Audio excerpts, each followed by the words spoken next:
PTV, Telebisyon ng Bayan.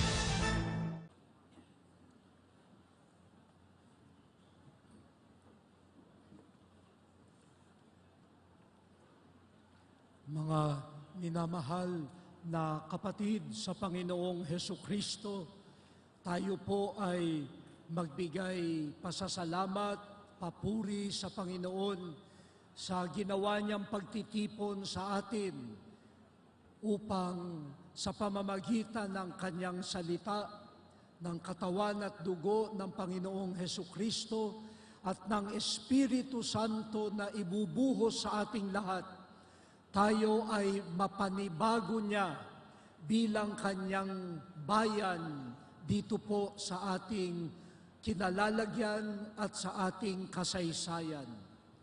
Nagpapasalamat po tayo sa lahat ng mga government officials, mga naglilingkod sa iba't ibang mga ahensya, sa mga nasa military, nasa pulis, at kayo po lahat ng may mabuting kalooban na nagtutulong-tulong upang mairaos ng maayos, maganda at kapaki-pakinabang ang taunang translasyon. Ang atin pong tema sa taong ito ay pag-ibig. Ayun, pag-ibig, ang buklod ng ganap na pagkakaisa. Pwede ba nating ulitin yon? Pag-ibig na pagkakaisa.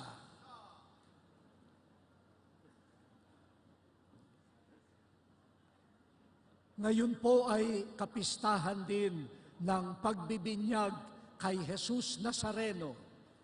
Ipinakilala siya ng Ama sa langit. Ito ang aking anak. Hindi lang siya tao na taga Nazaret, Nazareno. Itong natatanging Nazarenong ito na nagngangalang Jesus ay tunay na anak ng Ama. At ang Espiritu Santo ay pumuspo sa Kanya. Kaya po, napakaganda, matuto tayo sa Kanya.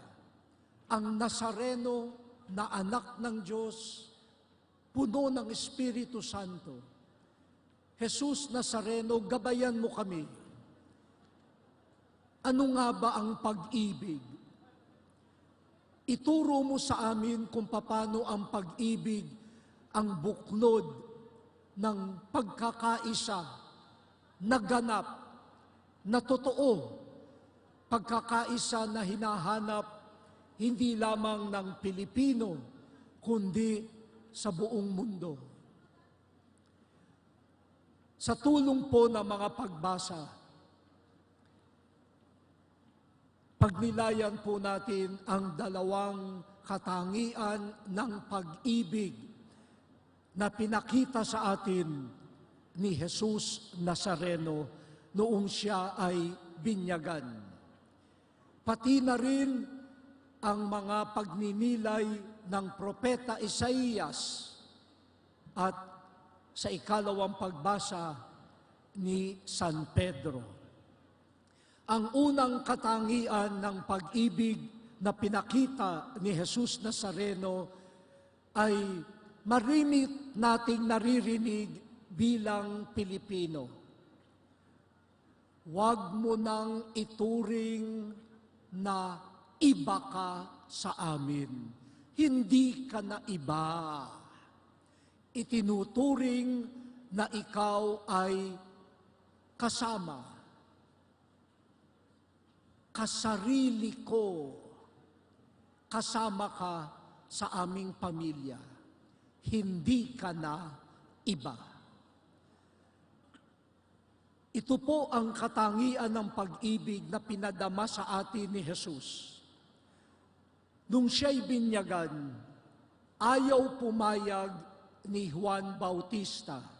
Sabi niya, ako nga ang dapat na binyagan mo. bakit ikaw ang lumalapit sa akin para magpabinyag? Sapagkat ang binyag ay para sa pagpapatawad ng kasalanan.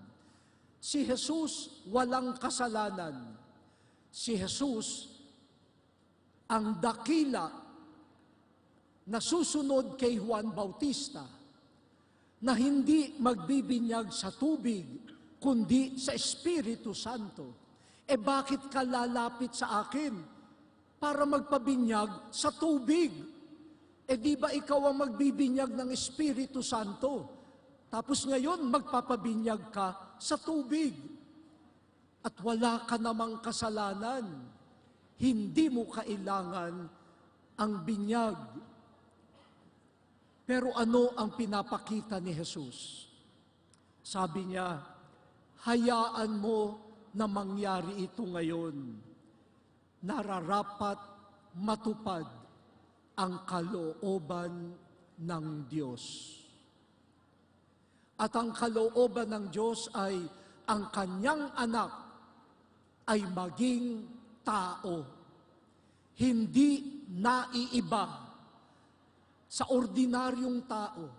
Makikiisa siya sa mga makasalanan na pumipila para magpabinyag. Hindi niya ikinahiya na makilala at makita na kasama ng mga aba, ng mga kinukutya dahil sila'y makasalanan. Hindi. Hindi niya yun ikinahiya. Ipinadama niya sa kanila, hindi kayo naiiba sa akin. Nandito ako para maging kaisa ninyo. Mga kapatid, ito ang isang uri o aspeto ng pag-ibig na kailangan natin para magkaisa. Kasi po, ang pagkakahati-hati, kalimitan, bunga ng panghuhusga. Sila mali, ako tama, magkaiba kami.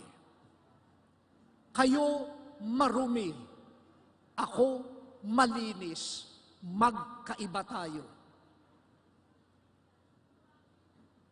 Kayo baluktot ang isip, ako tuwid, maliwanag ang isip, magkaiba tayo.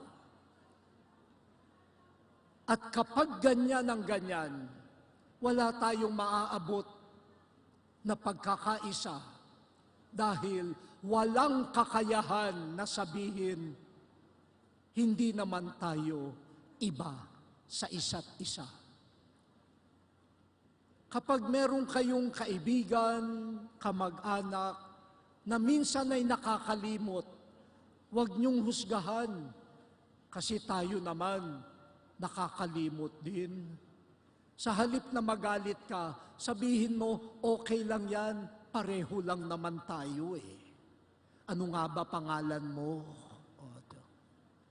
Meron nga akong narinig na kwento. Sabi raw nung isang bata sa lolo niya, Lolo, kakatuwa naman kayo, kahit may edad na kayo, napaka-loving, romantic pa kayo kay Lola. Kasi narinig ko ang tawag ninyo sa Lola, darling. Sabi nung lolo, kasi nakalimutan ko na ang pangalan ng lola mo. Kaya darling na lang. Kung yung may asawa, nakakalimutan ng pangalan. Bakit tayo nagmamalinis? Galit na galit sa nakakalimot. Ikaw ba, kahit minsan, hindi nakalimot? Dapat ikaw nga ang unang nagsasabi, nakikita ko ang sarili ko sa iyo. Hindi tayo magkaiba. kapag mayroong taong natutukso, huwag nating huhusgahan ng nagmamalinis tayo. Hinihiwalay agad ang sarili. Sa halip, alalahanin, natutukso rin ako. At kung siya'y natutukso, siguro kami ang dapat magbuklod, magtulungan para maging malakas laban sa tukso. Ito pong uri ng pag-ibig na handang yakapin pati na ang mahihina, makasalanan, sa halip na sila ay idiin, yurakan, at ilayo sa ating sarili. Mga magulang, kapag ang anak ninyo nadapa, uuwi, umiiyak, sugat-sugatan, huwag nyo nang pagagalitan pa. Masakit na nga ang tuhod dumudugo na nga ang kamay. Alalahanin nyo, nung bata kayo, baka malimit din kayong nadapa. Hindi rin naman tayo iba sa kanila. Pag-ibig na nagsasabi, magkasama tayo. Hindi tayo iba sa isa't isa. At ang ikalawa po at pangwakas na katangian ng pag-ibig na nakikita natin kay Jesus. Sabi po ni San Pedro sa ikalawang pagbasa, si Jesus na taga Nazaret, pinagkalooban ng Diyos ng Espiritu Santo at kapangyarihan, sumasa kanya ang Panginoon. Gumawa siya ng kabutihan. Nagpagaling sa pinahihirapan ng diablo. At sa unang pagbasa mula sa propeta Isaías, ano raw ang gagawin ng Mesiyas na darating? Magdadala siya ng liwanag sa bansa. Ang bulag, padidilatin niya. Ang mga nasa kabilangguan ng kadiliman, mapapalaya niya. Ang pag-ibig po ay hindi lamang damdamin. Ang pag-ibig ay hindi lamang ideya. Ang pag-ibig, sabi natin kanina, nakikita ko sa kapwa ang hindi iba sa akin. Pero pagkatapos kong makita ang kapwa, ang kapatid, ito ay umuwi sa gawa ng pag-ibig. Paglapit at sa gawa, kami ay nabubuklod. Ang gawa ni Jesus, ang bulag nakakita, ang bingi nakarinig, ang pipi nakapagsalita, ang pilay nakalakad at nakalundag, ang dukha nakarinig ng mabuting balita. At lahat ng ito, sabi ng propeta Isaías, ginagawa hindi para makakuha ng atensyon, para papurihan, hindi para mapansin. Lahat ng ito ay gagawin niya ng mahinahon, banayad sa pagsasalita, hindi nagtataas ng tinig, ni hindi niya babaliin ang marupok na tambo, marupok na nga, babaliin mo pa? Hindi.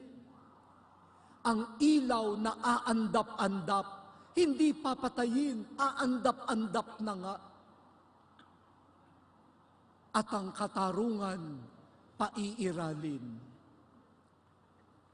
Pag-ibig na gumagawa dahil ang iniisip lamang ay ang kabutihan ng kapwa. At ito'y gagawin kung ikaw ay parang tambo na bali, hindi na kita yuyurakan pa. Mahinahon kitang ititindig. Kung ikaw ay ilaw na aandap-andap, hindi ko yan hihipan para tuluyan ka ng magdilim. Mahinahon ako magsasalita para hindi ko mahipan ang aandap-andap mong liwanag. Ang pag-ibig matiyaga, hindi natutuwa sa ikasisira ng kapwa. Makikiisa, tahimik, tago, basta ang mahalaga, ang kabutihan ng kapwa. Ito po ang natututunan natin kay Jesus, Nazareno. Pag-ibig na nagsasabi, hindi ka iba sa akin, kapwa kita, kapatid kita. At ikalawa, pag-ibig na kahit hindi sumisigaw, hindi nagsasalita, gumagawa para sa ikabubuti ng kapwa.